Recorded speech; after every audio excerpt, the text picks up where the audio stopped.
I found the photo at 6:12 a.m., wedged between screenshots and blurry pocket shots.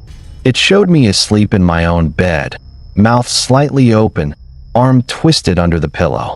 The angle was wrong, too high, too close. I stared until my phone dimmed, then woke it again, hoping the image would vanish. The timestamp said 3 hours earlier. I remembered waking once, thinking I heard movement, but sleep folded back over me like a hand. I live alone. I'm careful about that fact. One lock, one key, one habit of checking twice before bed. The photo showed my bedroom door open, a thin black wedge of hallway behind it I never leave. My phone was face down on the nightstand when I woke. In the photo, it wasn't there. It was somewhere else, close enough to see my breathing, steady and unaware, like whoever held it knew exactly when to press the button. Morning sunlight filtered through the blinds as I tried to shake off the unease. I made coffee, black, the way I always do, letting the bitter warmth anchor me to routine. The photo felt impossible, like a glitch in memory rather than reality. I brushed my teeth while checking notifications. Nothing unusual. No messages, no missed calls. My reflection looked ordinary. Tired eyes, messy hair, hoodie slightly wrinkled. Yet a prickle crawled along my spine, stubborn, inexplicable. I left the apartment for work, locking the door behind me. The hallway smelled faintly of detergent, unchanged from every other day. I tried to replay the morning in my mind, but the photo lingered, refusing logical placement. At the office, emails and spreadsheets blurred together. I sipped water, unconsciously glancing at the clock, noting the tiny shifts of time passing. The normalcy around me was grounding, but the photograph kept clawing at the edges of my attention. During lunch, I scrolled social media. Cats, memes, the mundane victories of strangers' lives. I tried to laugh, tried to push the morning's unease into a corner. My stomach didn't believe it. Unease had teeth. After lunch, I walked past the coffee cart. The barista nodded, the smell of roasted beans familiar, comforting. I focused on the small talk, the exchange of names, pretending I wasn't thinking about the impossible photo at home. Work ended without incident. I walked home through empty streets, the winter light pale and fractured. My apartment awaited, safe in routine, but the thought of that photo, of eyes watching, pressed in behind my ribcage. I unlocked the door and stepped inside. The apartment looked normal, every object in its place. No doors ajar, no misplaced items. I exhaled slowly, told myself I was being paranoid, that photos could be misfiled or glitches could happen. Dinner was a frozen meal, reheated in the microwave. I ate mechanically, staring at the walls, letting the hum of the refrigerator and the ticking clock fill the silence. The photograph was quiet but persistent in my mind. Before bed, I set my phone aside, face down. I walked to my bedroom, double-checked the locks, and slipped under the covers. Sleep came with a hesitant exhale, and I told myself the morning would make sense. Everything would be normal again. I woke to the sound of my phone buzzing on the nightstand. Groggy, I reached for it. A new photo sat in my gallery. My heart stalled. I was on the bed again, mid-slumber, the angle slightly different, closer this time, focusing on my face. The timestamp said 3:14 a.m. I remembered nothing. My bedroom door was closed when I went to sleep. I pressed the image, searching for anything out of place, anything to explain it. Nothing. Just me, peaceful, unaware. I checked the window. Locked. Curtains drawn. No footprints on the floor. Everything was exactly as it should be. Still, the photograph whispered impossibility. Someone, or something, was there while I slept. I tried rationalizing. Maybe a cloud backup had merged files, some glitch in the system. My logical brain grasped at this, clinging to explanations that felt shallow but necessary. My phone rested on the nightstand all night. I was sure of it. I retraced every movement before bed. Nothing had moved. And yet, there it was. Me, recorded from angles no one should have had access to. I told myself I must be dreaming. Night terrors sometimes made me restless, tossing me in strange positions. Maybe my sleep had triggered some weird automatic capture. My pulse raced, but the thought felt like a life raft. The air in my bedroom felt heavier. Shadows leaned differently along the walls, clinging closer to the corners. I shook my head. It was the angle, the light, tricks of vision. Nothing real. I stared at the ceiling, counting the lines in the plaster, trying to anchor myself. My hands shook slightly as I reached for my phone again. The gallery was empty of new images. Relief flickered, brief and brittle. I drifted back to sleep, one eye half open, convinced I had imagined the buzz, the image. Yet, a sense of being observed pressed against my skin, subtle but undeniable. I woke hours later, sunlight faint through the blinds, convinced I'd be free of it. But when I checked my phone, another photo waited. This one showing my arm draped over the edge of the bed, the perspective lower, closer to the floor, impossibly precise. I stared at the photo again, forcing myself to breathe slowly. It had to be a glitch. Phones occasionally mislabel images, duplicate them, or save drafts of failed shots. That had to be it. My mind needed a logical anchor, and this was the most believable. I scrolled through my gallery systematically, looking for errors or duplicates. Maybe it was an app glitch, a hidden feature I'd forgotten. Nothing else looked strange. The rest of my photos were normal. Friends, meals, street scenes, nothing intrusive. I checked my phone's settings. Nothing unusual. No permissions granted beyond the basics. No unknown apps. I even ran a security scan, convinced malware could somehow trigger the camera. The scan returned clean. My rational mind grasped at explanations that didn't feel satisfying. I told myself I had taken the photos subconsciously. Sleepwalking was a thing. People documented moments without remembering. That had to be it. I shook off the dread, imagining myself clumsily lifting the phone and pressing the shutter without awareness. I looked at my bed. Everything was as it should be. No stray objects, no misplaced items. If someone had been here, I would have noticed, right? Of course. My logical brain clung to that certainty. I replayed my night in memory, step by step. Brushed teeth, locked door, phone face down. Everything matched what I thought I remembered. My rational mind repeated the checklist, reinforcing itself, trying to suffocate doubt. Even the photo itself seemed tame under scrutiny.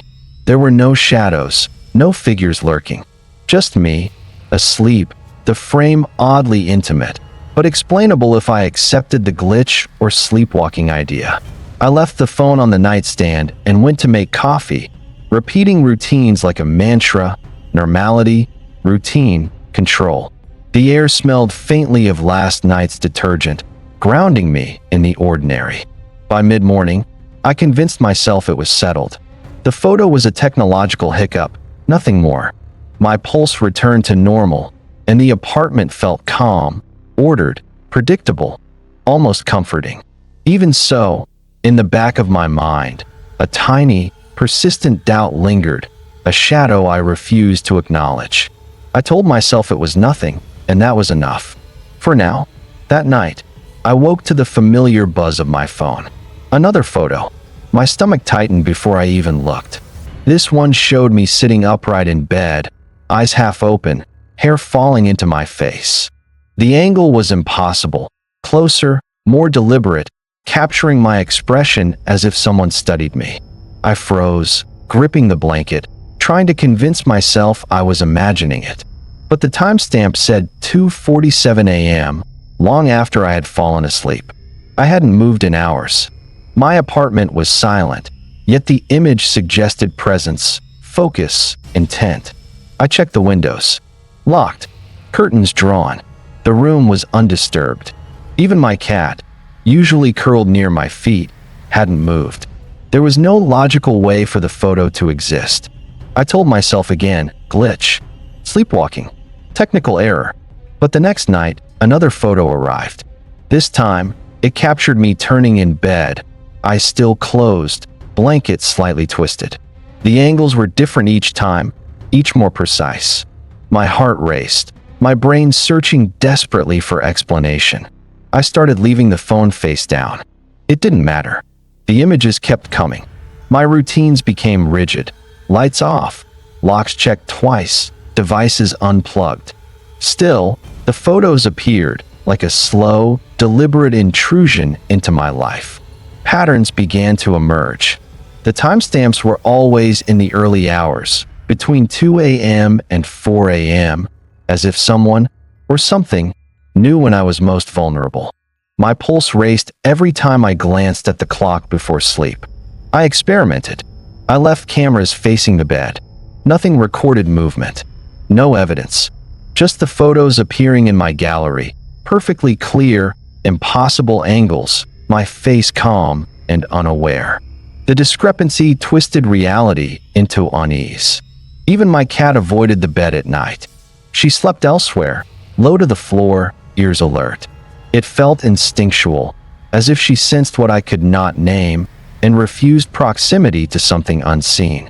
I stopped telling myself it was a glitch. I began to fear the intervals, the precision, the escalating audacity. Each new photo chipped at my sense of safety, replacing it with cold calculation. By the seventh night, I didn't sleep. I stayed in bed, phone off, lights dim.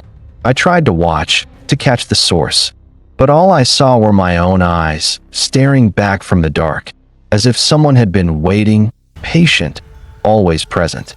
I woke to the soft vibration again. Another photo. This time, I wasn't in bed at all. I was in the living room, curled on the sofa, blanket half pulled over me. The camera hovered impossibly, capturing me from a distance I couldn't have imagined. Each new image confirmed the pattern. The intrusions were systematic, methodical, and relentless. I began counting the nights, marking hours with obsessive care, waiting, dreading, and yet powerless to stop it. The photos changed after that. They stopped documenting where I slept and started focusing on details: my hands, my throat, the small scar on my knee. Each image felt deliberate, intimate, as if the camera knew what parts of me mattered most. One morning, I found a photo of my open palm. Lines sharp, skin pale. I didn't remember holding my hand out like that. The angle suggested cooperation, not observation, and the thought made my stomach turn. Another night, the photo captured my face inches from the lens. My eyes were open, not fully awake, but not asleep either. The expression wasn't fear. It was recognition, like I knew exactly who was there. I started sleeping with the lights on. The photos didn't stop. They adjusted, brighter, clearer, less forgiving. Whoever was taking them no longer needed darkness, and that realization felt like a boundary quietly being crossed. I tried sleeping in different rooms. The images followed.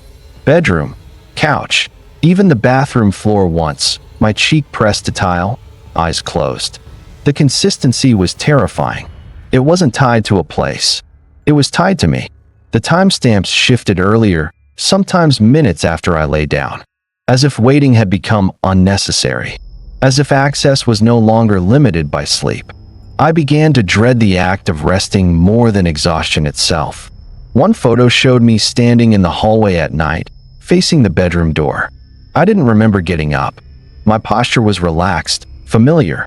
The perspective was from behind me, close enough to feel like breath on my neck. I deleted the images. They came back, not restored, replaced. New files, same moments, sharper focus. Deleting them felt like a test I was failing, a message I was refusing to accept. I started talking out loud before bed, telling myself I was alone, that nothing was happening. In the next photo, my mouth was caught mid-word, lips parted, as if someone had waited for me to speak. Sleep became fragmented. I'd surface briefly, heart racing, then sink again.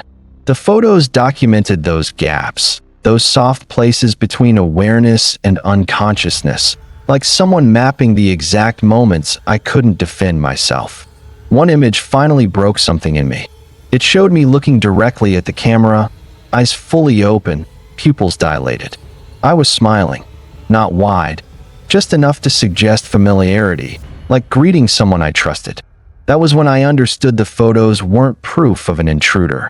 They were evidence of access. Whatever was behind the camera didn't need to sneak in anymore. It already knew how to use me. I tried telling someone. My voice shook as I showed the photos, scrolling carefully, choosing the least disturbing ones. They frowned, then smiled politely, said it was probably stress, maybe sleep disorders. Their certainty felt heavier than disbelief. I contacted a technician. He checked my phone, reset it, replaced it entirely. For one night, nothing happened. Relief bloomed, fragile and hopeful. The second night, a new phone, same photos, same angles. He stopped returning my messages. I called a friend and asked if I could stay over. They agreed, hesitant but kind. I slept on their couch. At dawn, my phone buzzed.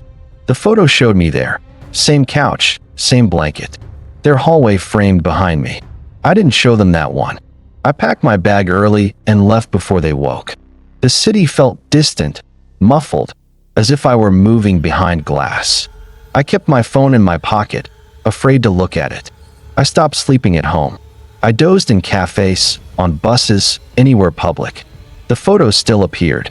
Crowds blurred behind me, strangers inches away, none of them noticing the camera's impossible vantage point. I asked neighbors if they'd seen anything unusual. They hadn't. One laughed, said I should get more rest.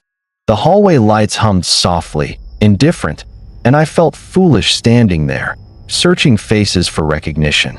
I taped my door at night, fragile seals I could check in the morning. They remained intact. The photos continued.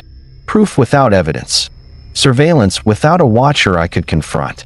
I stopped answering messages. I avoided mirrors. The person in the photos felt more real than the one moving through daylight. My life narrowed to intervals between sleeps I couldn't avoid. People drifted away, not suddenly, but through small hesitations. Missed calls, unreturned texts. I didn't blame them. I wouldn't believe me either. By then, the apartment no longer felt like mine. It felt like a set, familiar, controlled, and waiting. I slept with the certainty that whatever was watching no longer needed permission, witnesses, or my understanding. I finally noticed something I'd avoided. The photos weren't stored in the cloud. They weren't backed up anywhere. The file details listed no camera model, no software, no origin. Just a name, formatted exactly how I name my own files. I compared the timestamps to my sleep tracker. The photos aligned not with when I slept, but with when my brain dipped into shallow REM. The moments when I wasn't dreaming, wasn't awake, when identity loosened its grip. One image stopped me cold. It showed the phone reflected in my bedroom mirror. The hand holding it was mine. Same scar on the knuckle. Same tremor I get when I'm anxious. The angle finally made sense. I searched deeper into the phone's storage and found a hidden folder. Inside were videos I didn't remember recording, me practicing my walk, my smile, my voice. Rehearsals, corrections, like someone preparing to be convincing. The oldest file was dated months before the first photo. In it, I sat on the bed, staring into the camera, speaking softly. I said my own name, then added, "This is when you forget again." I understood then that no one had been watching me sleep. Something had been using the sleep to come forward. The photos weren't evidence of an intruder. They were check-ins, proof that the handover was still working. I still wake up tired, like I've been working all night. Some mornings, my phone battery is drained, though I swear it was full. There are no new photos now, just gaps where they should be. Friends say I seem better, more focused. I return calls. I laugh at the right moments. I nod when they speak. They don't notice the pauses, the slight delays before I answer, like I'm checking notes. Sometimes I find objects I don't remember buying. Clothes that fit perfectly but feel unfamiliar. A second toothbrush, damp. The apartment looks lived in by someone with my habits, but not my memories. At night, when I lie in bed, I place the phone face down. I don't check the gallery anymore. I already know what I'd see. Me asleep, breathing evenly, while somewhere just behind my eyes, something else is awake.